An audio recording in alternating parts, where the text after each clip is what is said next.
On this episode of Scammer Stories. You thought, oh, that's nice. Mom's talking to guys. And then you got this one and you were like, wait. I've been promising that I'd tell my mother's story. April, what were you thinking when you said, okay, Mom, yeah, we'll look for a house for you and Gerald to live in? I'm not going to say I'm exactly ready for this. My mom isn't happy that I'm sharing her story. I did let her know, however, that this was going to happen.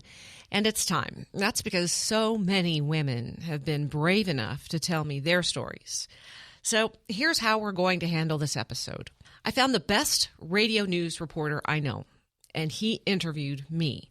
To be fair, I didn't edit, although I did think about it. This was a little uncomfortable for me. I'm usually on the other side of the microphone. I'm just hoping that if I tell this story, it can help at least one person. So here it is. You're rolling. It's your show. Okay.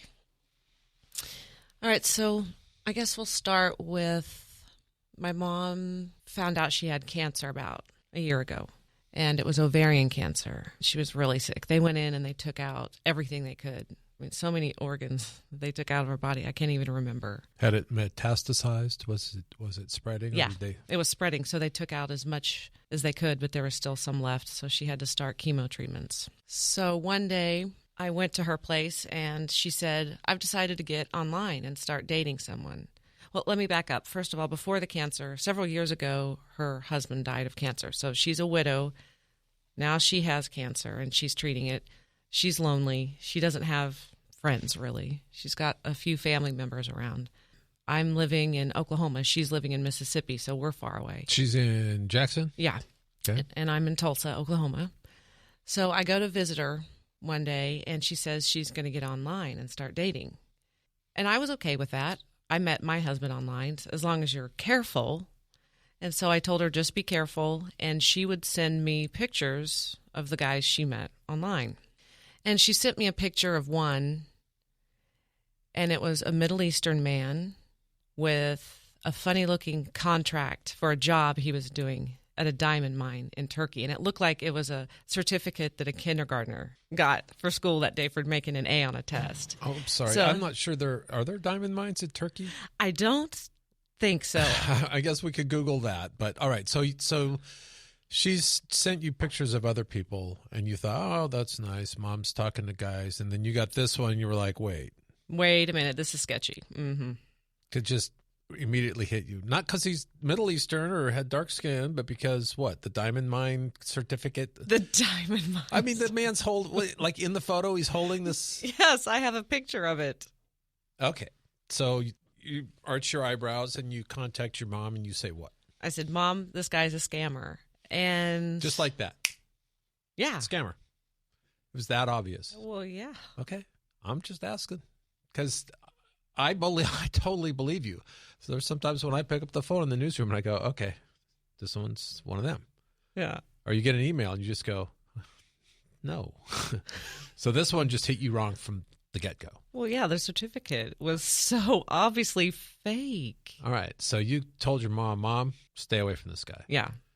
And she said, okay, I'll be careful. No, she didn't say, okay, I'll stay away. She said, I'll be careful. Yeah. So several weeks go by, and she's planning a trip to come and see me in Tulsa. So she sends me a text, and she says, he's real. I'm like, oh, Lord, how am I going to handle this? So I didn't know how bad it was until she got here about a week later. And wait, how long is this since the first contact? It didn't take long. Weeks. 2 weeks? 8 weeks? Yeah, maybe 3. So 2-3 weeks after she sent you the photo of the guy with the diamond mine certificate from Turkey. Yeah. So she's coming and she's convinced this is a thing. This guy's real. Mm-hmm. Diamond's mine is real. Yeah, and I'm thinking it's okay. She's going to be here soon, coming for a visit, so I'll be able to kind of work it out when she gets here. So we pick her up at 9:00 at night from the airport. The door isn't even closed on the car. And she starts saying, Gerald this, Gerald that. His name was Gerald. Kumar was the name he went by. And on the way to our house, she hadn't been to our house before. So I'm look at this, Mom. Look at that, Mom. Showing her. We'd drive by this huge Hard Rock Casino, which is kind of cool, on the way to our house. I'm like, look, Mom, look at all the lights and the Hard Rock Casino. We could go there. She wouldn't even look. All she was talking about was Gerald says this and Gerald says that. So I actually took her around Tulsa looking at houses for them to live to appease her. Her and Gerald. Yeah. Okay. In retrospect, was that a good plan to like buy into this and say, oh, for even a heartbeat? April, what were you thinking when you said, okay, Mom, yeah, we'll look for a house for you and Gerald to live in? No, if I could go back. What's the first thing you would do differently? All right, chew on that for a minute. Yeah. Continue with the story. So she's gone from guy with the fake diamond mine photo to house hunting to move in with this guy in the space of 3 weeks. Yes. All right. And they're going to get married. And she's obsessed, clearly. This is all she thinks about, all she talks about, Gerald. Mm-hmm.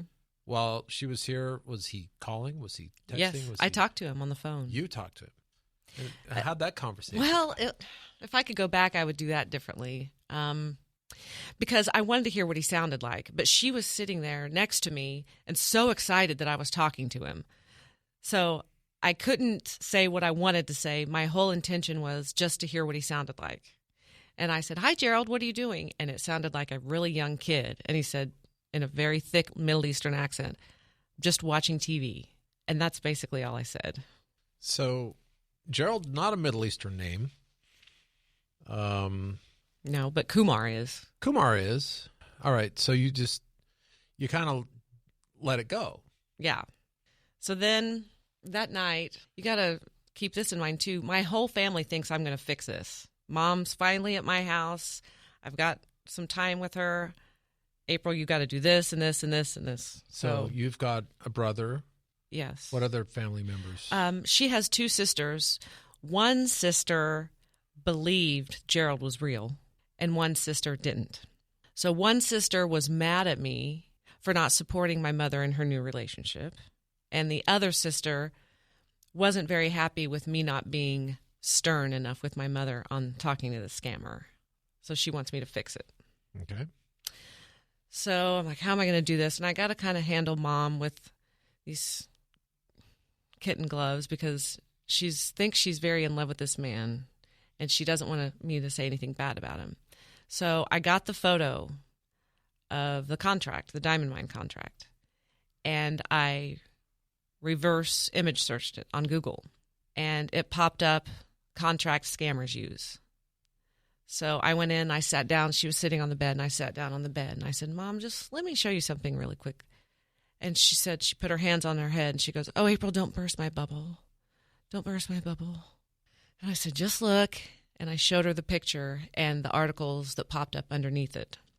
And she said, oh, I'm mad at him now. I'm going to have to ask him about this. And she was supposed to Skype with him that night. And I said, will you let me Skype? And she said, I don't think I'm ready for that. So then she starts telling me that he's not coming home yet because he's ran into emeralds in the diamond mine. It's slowing him down. Yeah, those pesky emeralds getting in the way. I know, and I'm just, she's telling me this, and I'm just, oh boy. So at this point, has any money changed hands? Okay, I don't think so. Up until that night, I said, okay, you can continue to talk to him. Just do not send him any money. Promise me you won't send him any money. Oh, I promise that money is for you kids for when I'm gone, she said. So then it wasn't a month later, I get a text from her. Gerald's a scammer. He took $200,000 of my money. Come get me. I was on my way to a football game, and I was just, what? She promised me she wouldn't send him any money. She lied to me. She sent you a text? Yes. And where was she? She's in Mississippi? She's in her apartment. I was on my way to a football game. In Oklahoma? No, I was in my hometown in Kansas. Oh, you were in Kansas. So yeah. You were in Independence. Mm-hmm. But she's in Mississippi. Yeah. And she texts you and says, come get me? Yeah. Because I just lost $200,000. And I don't have any money left. Come get me. Yeah. Okay. So that money's gone. Yep. And Gerald /Kumar / whatever the hell his name may actually be, Yeah. we'll may never know, is in the wind. He's gone. Mm-hmm. What was that conversation like? Did you fly to Mississippi and pick her up, or? No, my brother and I arranged. My brother was going to go get her and get her stuff and bring her here. This was the week of Thanksgiving, so it just worked out that he had the time off anyway. So he was going to go get her for Thanksgiving, bring her here. Oh, last year? This last Thanksgiving. Okay. And so she was going to move in with me until we found a place for her to live on Medicaid, or, we're going to have to figure out something. And my brother and I were willing to help. So a few days before she was supposed to come here, I just got this bad feeling. And I was talking to my husband, Matt, and he said, I don't mind her living here, obviously, but I don't feel comfortable if she's talking to the scammer, because that's dangerous and I have kids to think about. And I said, okay. So I contacted her and I said, I just have one stipulation, and that is you can't talk to the scammer while you're living here. And she refused. Okay. So I guess I'm confused. So she texted you and said, he is a scammer. He Yes. stole $200,000 from me. Mm-hmm. And then she turns right around, and not only is she still in communication with him, but same guy. Yeah. But she'd rather stay in communication with him than accept a home with her daughter and her daughter's family, even though she no longer has any money or any way to take care of herself. Yeah. She became addicted to his attention. And how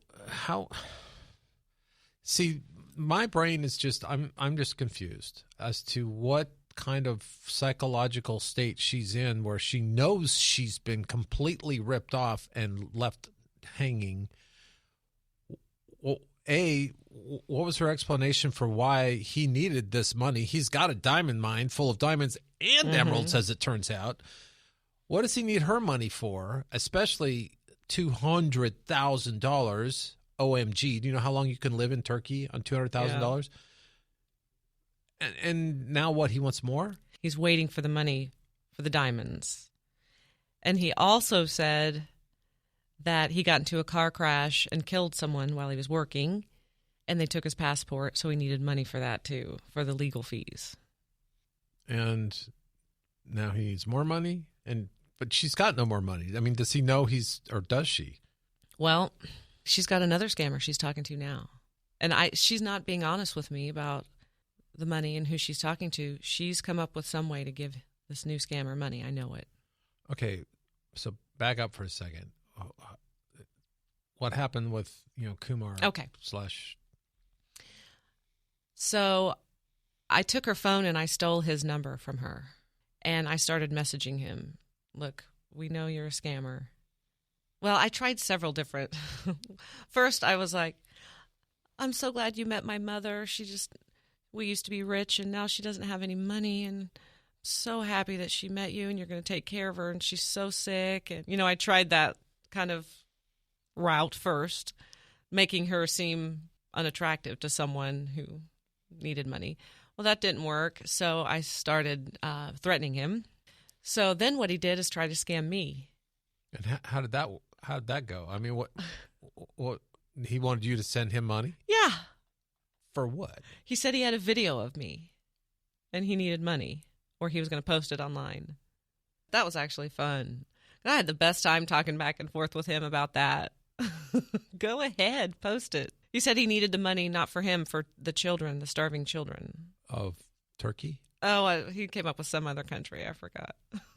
So you had a phone number for him. Did you ever do a reverse lookup on that phone number? Mm-hmm, nothing. No records. There was not one single record of him in the U.S. ever. Oh, it was an American number? Mm-hmm. It was a U.S. area Yes. code. It was a cell phone? Mm-hmm. So did he ever say he was an American citizen, a Turkish citizen? He said he lived in Jackson, the same place my mom lives, and that he was just trying to get home. To Jackson, Mississippi. Yeah, so they could be from together. The Turkish diamond mine. Okay. And obviously, none of that ever happened. So did she finally just give up on him, or did he give up on her, or did you scare him away? How did that? I don't think they're talking anymore. I think she is talking to another scammer now. And what I've learned in doing this podcast and doing these interviews is it's just like a drug addiction. She's always been an overweight woman. So she's got kind of that insecurity going. And she's got this man who's telling her she's beautiful and he loves her and he's going to take care of her. And they talk constantly on the phone. And she likes the attention. And she's apparently is willing to pay for it. Yeah, and she's older. She's got cancer. She's gone through all these treatments. So I just don't think that her thinking is what it once was. I mean, my mother was just a normal... She was once the vice president of a third-party administrator for an insurance company. I mean, this is not a stupid woman. But she's not thinking with her brain anymore. She's thinking with her heart. And all right, so now let's go back to the question I asked you before. What would I do differently? Yeah. Because I know what I would have done, but I'm a very assertive, yes. very aggressive Your personality and my personality are very different. Yeah. I mean, what would I have done? Like day one, I would have talked very harshly to my mother about, you are exposing yourself to a person who will steal your money and break your heart. There is no doubt in my mind. And, if it's a choice between him and me, I guess you're going to have to go with him, because it's going to be tough love from me. Mm-hmm. I am not putting up with this. I don't care about the damn money for my sake. You can spend all the money on yourself. Yeah. Fly to Turkey, take that $200,000, get a plane, rent a Learjet, fly to Turkey, pick him up at the jail, post his bond for his murder case, put him in the plane, and bring him back, and you'll still have $100,000 laying around and change. I think that's the right way to handle it. The reason I struggled is because doctors gave Mom 3 years to live, and I wanted to be so careful about not doing anything I would regret. And I think what I would do now, knowing everything I know now, is more of the tough love. But I mean, do you not regret the way this turned out? I couldn't have stopped it. That's the other thing. If I had a dime for every time someone said, well, why don't you just blank? And why don't you just blank? But when someone doesn't want a scammer to be a scammer, there's nothing I can do to make him not a scammer or convince her that he is. Would you have had any legal recourse to go after, not him, but to go after her as being no longer capable of handling her own finances? In other words, have her declared incompetent. We have thought about that. Yeah. Because, at this point, I think any judge is going to take one look and go, oh, yeah, honey, you need some help here. And again, it's not, condemning your mom. I get that she's lonely. She's scared. She's got a fatal disease she knows will kill her. That's not good by any stretch of the imagination in any way. It's a terrible, terrible position to be in. It's compounded by the fact that there are people that are willing to prey on someone like that. Not only willing, but happy to steal their money, because these people do not give a damn. Yeah. So I know people are telling you could do this, you could do that, but you didn't see the options. I've talked to some families who've done that, who've gone the legal route. It takes time. Mm-hmm. And she hasn't hit bottom yet. And once she does, she will have no choice but to come to us and let us take over her finances. She's not going to have any finances left to take over at that point. Yeah. I mean, by definition, hitting rock bottom financially means you got no more money. Yeah. So, boy, I mean, it's terrible. And, and I feel bad for you. I feel bad for the family.